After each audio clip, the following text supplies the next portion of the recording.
जय झूलेलाल दोस्तों। चेटीचंड जो पैगाम दुनिया जे सिंधियुनि जे नाम। सभु चिंताऊं विसरी वञो, सभु ग़लतियूं भुलिजी वञो।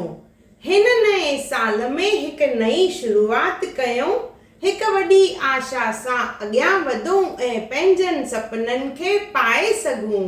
सिंधियत जी जोत जगायूं, झूलण जा पंजड़ा ॻायूं, मिली करे छेज लॻायूं।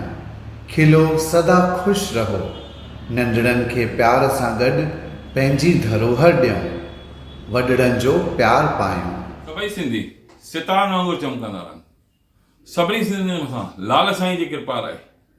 सभई सिंधी सिद्ध वांगुरु पंहिंजो प्रकाश फैलाईंदा रहनि ऐं चंड वांगुरु चमकंदा रहनि ऐं पंहिंजो नालो कमाइनि। जय झूलेलाल। तव्हांखे सम्मान मिले, हर राह में सफलता मिले, तव्हां मथां सर्व शक्तिअ जो आशीर्वाद हुजे, घर में धन सुख शांति भरपूर हुजे, तव्हां लाइ लाल साईं जी दिव्य भक्ति सहायक हुजे।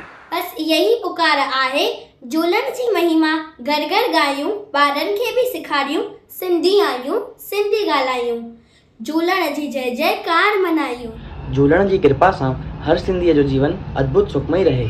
छॾे सारी चिंताऊं लाल साईं ते भरोसो रखो, कंहिंजो वार बि विंगो न थियणु ॾींदो। सिंधियत खे अॻिते वधायो, नए साल जी शुरूआत मुस्कुराईंदे कयो, कोशिशुनि में सफल थियो ऐं चेटीचंड मुस्कुराईंदे मल्हायो।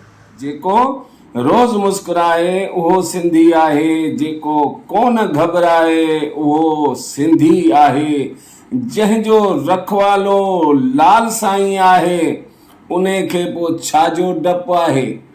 हल प्यारा उथ ऐं अॻियां वध, झूलण जो हथ तुंहिंजे मथां आहे। अंजाम करियो त हर घर में झूलेलाल साईं जो वास हुजे, मूर्त हुजे या वरी तस्वीर, हर घर में साईं विराजमान हुजे।